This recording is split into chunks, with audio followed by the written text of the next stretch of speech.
انسانوں کی بات ہے، اس میں خاص طور پر عورتوں کو حکم ہے کہ اپنے شوہروں کی شکر گزار رہیں۔ آپ صلی اللہ علیہ وسلم نے عورتوں کی اکثریت کو جہنم میں دیکھا کیونکہ وہ اپنے شوہروں کی ناشکری تھی۔ اب دیکھیں کہ شوہر بیوی کو پروٹیکشن دیتے ہیں، اس کی ساری ضروریات پوری کرتے ہیں، اور پھر اگر کوئی ایک ضرورت پوری نہ کر سکے یا کسی ایک پہلو میں کوئی کمزوری دکھائے تو وہ کہیں ہم نے تو کوئی سکھ ہی نہیں پایا یہاں آ کر۔ اب دیکھیں کہ شوہر بیچارہ اتنی مظلوم چیز ہے نا حقیقت میں، کہ کما کر لاتا ہے اور بیوی مالک ہے ہر چیز کی، ہر چیز بیوی کے ہاتھ میں۔ کبھی آپ دیکھیں کہ گھر میں جو ساز و سامان آپ نے رکھا ہوا ہے سب کس کی مرضی سے رکھا ہوا؟ گھر کی ڈیکوریشن، سیٹنگ، لینا دینا، خرچ کرنا، کون کر رہا ہے وہ سب؟ استعمال کون کر رہا ہے؟ ذرا یہ دیکھیں، آپ کر رہے ہیں، مالک آپ بنے بیٹھے ہیں، بچے کس کے؟ آپ کے ہیں۔ لیکن اس کے باوجود اکثریت عورتوں کی شوہر کی محنت، شوہر کی جو بھی تکلیف ہے اس کی کچھ قدردانی نہیں کریں گی۔ وہ سمجھیں کہ شوہر سارا دن باہر جو محنت کر کے آئے، شاید کھیل کود کے آ گیا، جو وہ تنخواہ لا کے آپ کو دے رہا ہے، یا جو چلے بعض اوقات وہ آپ کو نہیں دے رہا لیکن آپ پہ خرچ تو کر رہا ہے نا۔ جس گھر میں آپ رہتے ہیں اس کا کرایہ کون دیتا ہے؟ شوہر ہی کی تنخواہ سے آتا ہے، یا اسی نے آپ کو بنا کر دیا ہے۔ اور اگر وہ کام نہ کرے تو آپ سڑک پہ بیٹھے ہو، جیسے بہت سے لوگ بیٹھے ہوئے ہیں جن کے شوہر کام نہیں کرتے۔ آپ کو فاقے تو نہیں کاٹتے، کھاتے ہیں نا، ناشتہ بھی کرتے ہیں، چلے بہت اعلیٰ درجے کا نہ صحیح، جیسا بھی صحیح، دوپہر کو بھی جا کے کچھ نہ کچھ کھاتے ہیں، رات کا کھانا بھی کھاتے ہیں، لباس پہنے ہوئے ہیں نا، چیتڑے تو نہیں لٹکے ہوئے کسی کے اوپر، ہے سب کچھ، بچے بھی تعلیم حاصل کر رہے ہیں، سب ہو رہا ہے۔ اس کے باوجود اکثر عورتیں شوہر سے سیدھے منہ بات نہیں کرتی، اور ہر مجلس میں بیٹھ کے ہر انسان کو کہتی ہیں ہم اپنے شوہر سے خوش نہیں، ہر کسی کو یہ کہتی ہیں ہم مطمئن نہیں، ہم مطمئن نہیں۔ اکثر عورتوں کی مجلسوں میں شوہروں کے خلاف بد زبانی ہو رہی ہوتی ہے۔ یہ ناشکری کا رویہ جس کے نتیجے میں گھر میں کبھی خوشی نہیں آتی۔ لکھ لیں اپنے پاس، جو عورت شوہر کی ناشکری ہوگی اس کے گھر میں کبھی خوشی نہیں آ سکتی، اس کی زندگی میں خوشی نہیں آ سکتی۔ وہ شوہر کی خوبیوں کو تو دیکھے، وہ شوہر ہے، فرشتہ تو نہیں، اس میں ضرور کمی کوتاہی ہوگی۔ اس کو چھوڑ کے کہیں اور چلی جائے، وہاں بھی آپ کو فرشتہ نہیں نظر آئے گا، وہ بھی انسان ہوگا، کیونکہ دنیا میں انسانوں کا گزارا انسانوں ہی کے ساتھ ہے۔ تو ایسا نہ ہو کہ قیامت کے دن وہ تو کہیں اور پہنچ جائے اور آپ ناشکری کر کر کے جہنم میں جا پڑیں۔ جیسے ہمارے ہاں آپ دیکھیں گے کہ ناشکری بہت ہے۔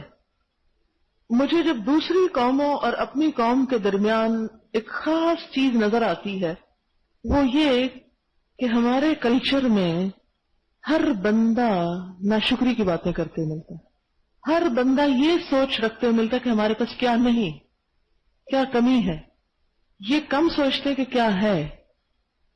آپ اگر ایک سروے کریں، ایک کویسچنر بنا کر کہ آپ کے غم کیا کیا ہیں، آپ ہر وقت کیا سوچتے ہیں، آپ کی زندگی میں خوشی کے اسباب کیا ہیں، آپ اپنی موجودہ زندگی پر کیا مطمئن ہیں، 100% مطمئن ہے یا 50% یا بالکل مطمئن نہیں، اور اگر غیر مطمئن ہے تو اس کی وجہ کیا ہے۔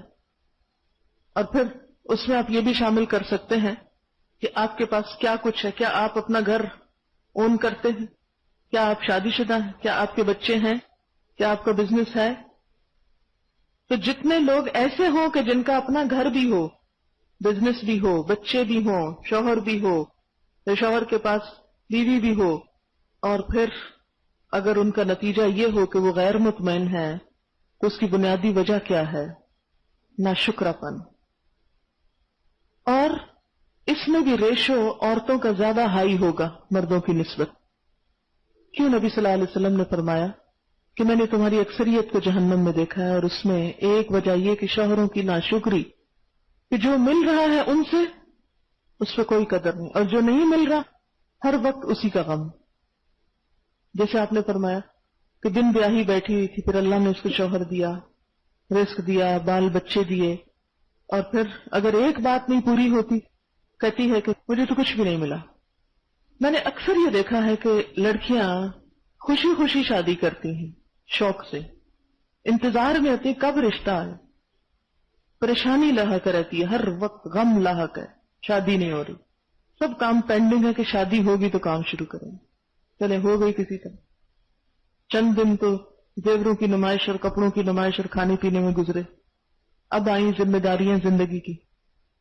اب شوہر بھی برا ہو گیا، گھر بھی اچھا نہیں، سسرال بھی اچھا نہیں، سب برے ہو گئے.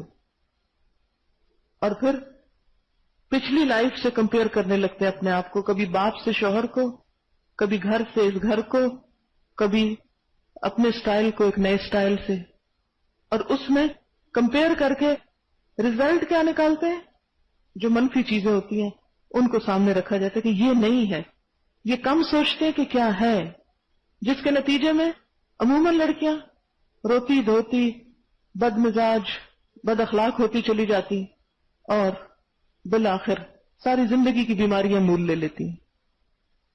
آج کل میں اس پہ بہت سوچ رہی ہوں کہ اس چیز کی اصلاح کیسے کی جائے، کیونکہ ہر دوسرا قصہ مجھے ایسا ہی نظر آتا ہے.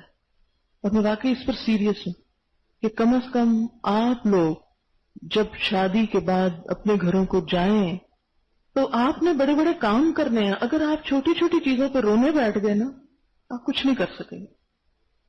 یہ بے جا کے غم جو شیطان خوف دلاتا ہے اور غمگین کرتا ہے انسان کو، یہ آپ کو بیکار کر دے گا. اس کی اصلاح ہونی چاہیے. کیونکہ میں نے یہ دیکھا ہے کہ ایسی نیولی میرڈ لڑکیاں جب بہت پریشان ہوتی ہیں، اگر ان کی قصہ سنو ایک اور سٹوری ہے، ان کی ساس اور ان کے سسرال کا سنو تو بالکل ایک اور سٹوری ہے. وہ الگ پریشان ہے، یہ الگ پریشان ہے. اور حقیقت میں سب ناشکرا پن ہے کہ جو ملتا ہے وہ حقیر نظر آتا ہے، اور جو پیچھے چھوڑا ہے ماں باپ کے گھر، جو ماں باپ کا تھا، چاہیے تھا ساتھ ہی دے دیتے آپ کو.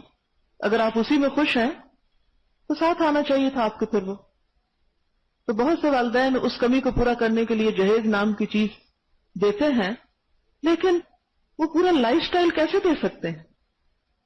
تو ہر لڑکی کو، کوئی بھی ہو، چاہے غریب ہو، امیر ہو، کسی بیک گراؤنڈ کی ہو، اس کو اپنی اس سینس کو ڈیولپ کرنا پڑے گا کہ مختلف حالات میں مجھے کس طرح گزارا کرنا ہے. طلاق کا ریشو بہت بڑھتا چلا جا رہا ہے اور پریشان کن حد تک. اگر عام حالات میں ہو تو بھی بری ہے، ناپسندیدہ ہے نا، جیسے حدیث